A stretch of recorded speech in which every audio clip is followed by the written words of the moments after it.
कुछ लोग दिन भर थका थका फील करते हैं, सही तरह से सो नहीं पाते हैं, कब्ज की शिकायत रहती है, घुटनों में दर्द या फिर कमर में दर्द, कंधों में दर्द की शिकायत करते हैं, पेट का फूलना, ये सभी लक्षण होते हैं वात दोष के असंतुलित होने की वजह से। आयुर्वेदिक ग्रंथ चरक संहिता में आचार्य चरक ने वायु के महत्व बताते हुए कहा है, वायु ही आयु है, वायु ही हमारे शरीर का बल है। इसीलिए वायु यानी कि वात को हमारे शरीर में संतुलित रखना अत्यंत ही महत्वपूर्ण होता है हमारे अच्छे स्वास्थ्य के लिए। तो आज के इस वीडियो में हम जानेंगे वात दोष के बारे में। क्या है वात दोष और किस तरह से पहचानेंगे कि वात हमारे शरीर में बढ़ा हुआ है, कौन से कारण होते हैं जिनसे वात दोष बढ़ जाता है।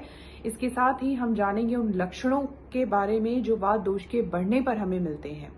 अंत में मैं आपको आयुर्वेदिक उपाय बताऊंगी वात दोष को संतुलित करने के, और हम जानेंगे वो डाइट जिसको अपनाकर आप वात को शांत कर सकते हैं और स्वस्थ बने रह सकते हैं। जो मेरी वीडियो फर्स्ट टाइम देख रहे हैं तो मैं हूं वैद्य सोनल, मैं एक आयुर्वेदिक डॉक्टर हूं, और जिन्होंने चैनल को सब्सक्राइब नहीं किया तो वो इसी तरह की आयुर्वेद से संबंधित इन्फॉर्मेटिव वीडियोस के लिए चैनल को जल्दी से सब्सक्राइब कर लें। तो चलिए स्टार्ट करते हैं आज का ये वीडियो।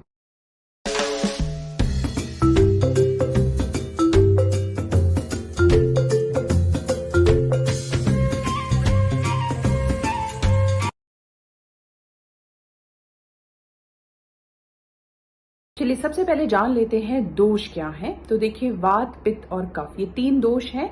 जब दोष अपनी प्राकृत अवस्था में होते हैं तो ये मनुष्य की प्रकृति का निर्माण करते हैं। इन दोषों के द्वारा ही शरीर यानी कि देह की सभी स्वाभाविक क्रियाएं संपन्न होती हैं।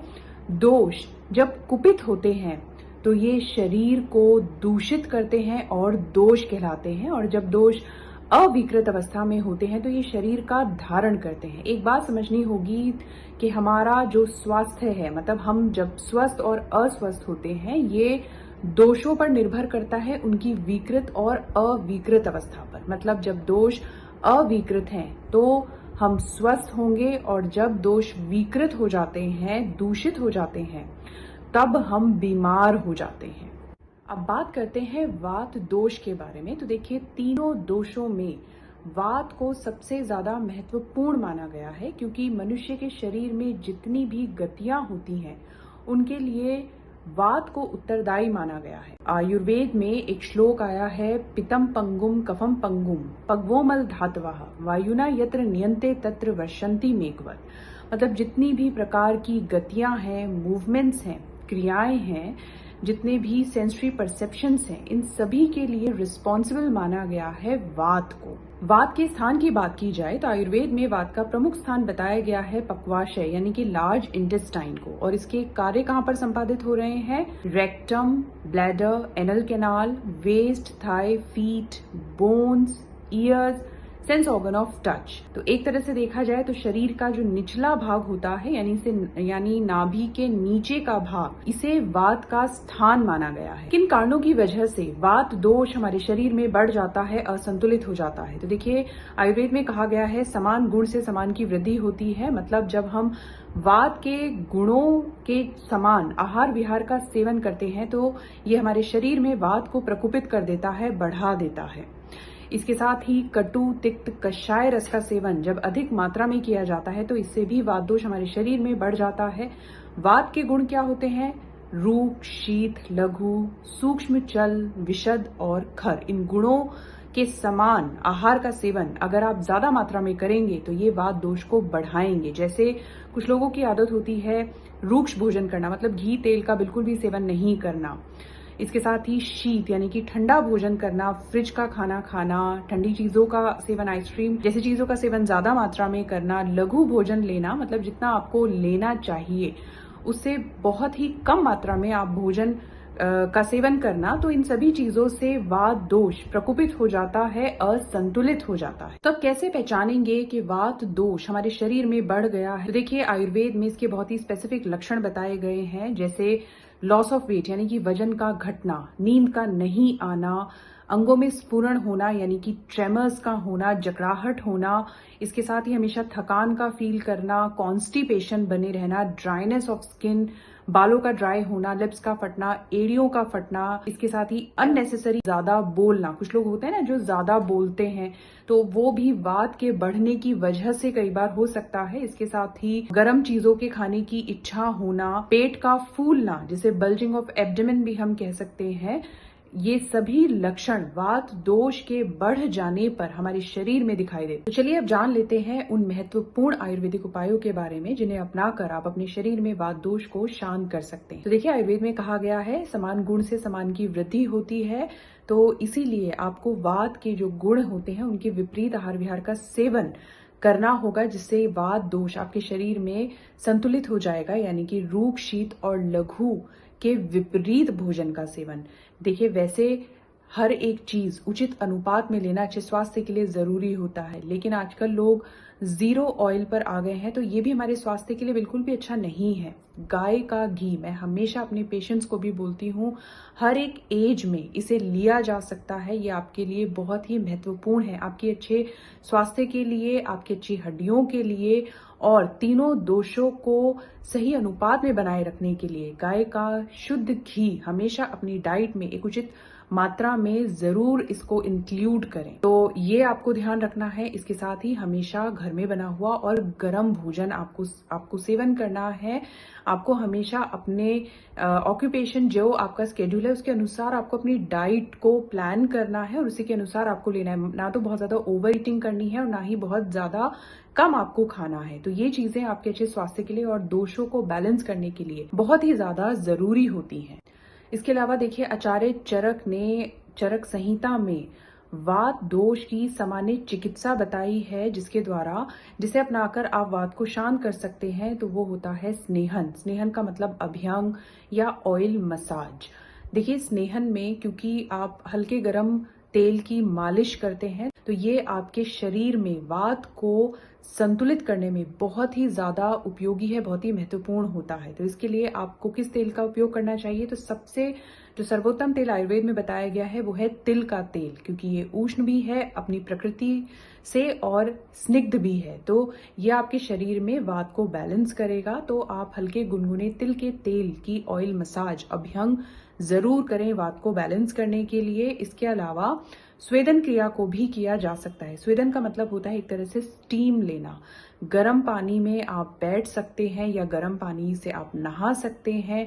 इसके अलावा कुछ स्टीमर्स भी होते हैं। पंचकर्मा में भी स्वेदन बताया गया है, जो आपको किसी आयुर्वेदिक कंसल्टेंट के देखरेख में ही कराना चाहिए।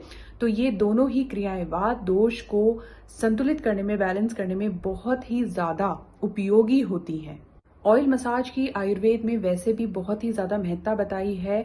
कहा गया है सिर पर और पैर के तलवों पर तो ऑयल मसाज अभ्यंग जरूर करना चाहिए। ये हमारे संपूर्ण स्वास्थ्य के लिए बहुत ही ज्यादा महत्वपूर्ण होता है। पाद अभ्यंग पर मैंने एक अलग से वीडियो भी बनाई है, जो आप चेक कर सकते हैं, देख सकते हैं। तो स्नेहन और स्वेदन करना हमारे शरीर में वात दोष को बैलेंस करने के लिए बहुत ही महत्वपूर्ण उपाय हैं, तो आप इन्हें अपना सकते हैं। इसके बाद देखिए, किस तरह का आहार का सेवन वात दोष को बैलेंस करने के लिए बहुत ही ज्यादा उपयोगी है, आइए वो जान लेते हैं।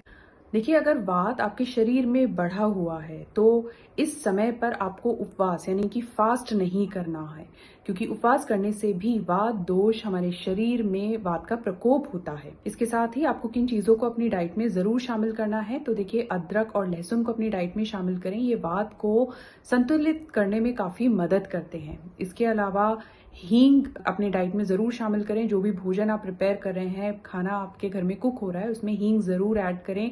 ये भी वात को शांत करने में काफी मदद करता है।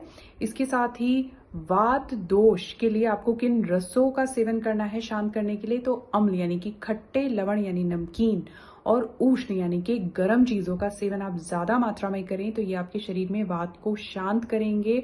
इसके साथ ही जैसे इस समय पर ये वर्षा ऋतु चल रही है, तो इस मौसम में, मानसून में, आप गर्म सब्जियों से बनाए हुए सूप को पी सकते हैं। उसमें हल्का काली मिर्च जरूर ऐड करें, जो उसके गुणों को बढ़ाने का काम करता है, तो ये भी आपके शरीर में वात को शांत करता है। इसके साथ ही गाय के गर्म गुनगुने दूध में आप मिश्री ऐड करके पिएं, ये भी वात को शांत करता है। तो रात में गाय के गुनगुने दूध के साथ आप च्यवनप्राश का सेवन कर सकते हैं। ये आपके शरीर में वात को बैलेंस करने में बहुत ही ज्यादा उपयोगी एक उपाय है।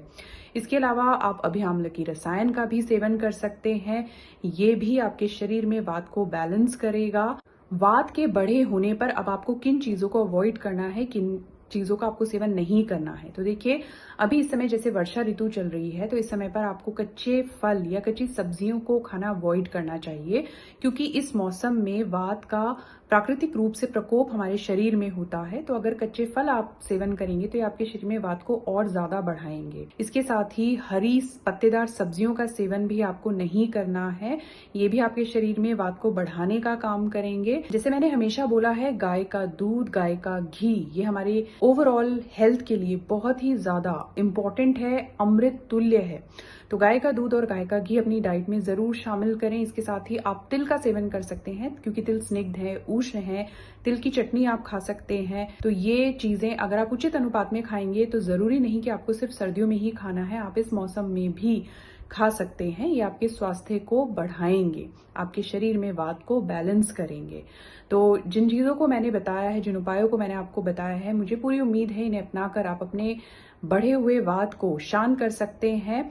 ज्यादा अगर आपको परेशानी है, आपको ऐसा लगता है, तो आपको जरूर आयुर्वेदिक डॉक्टर से कंसल्ट करना चाहिए। आप अपने आसपास के या फिर मुझसे आप कंसल्ट कर सकते हैं। इस वीडियो में मैंने आपको जो भी उपाय बताए हैं वो आप इजीली अपने घर पर इनको फॉलो कर सकते हैं और अपने बढ़े हुए वात को शांत कर सकते हैं। तो मुझे पूरी उम्मीद है ये वीडियो आपके लिए बहुत ही ज्यादा हेल्पफुल रहेगा। और किसी भी तरह के आपके क्वेश्चंस हैं तो आप मुझसे पूछ सकते हैं।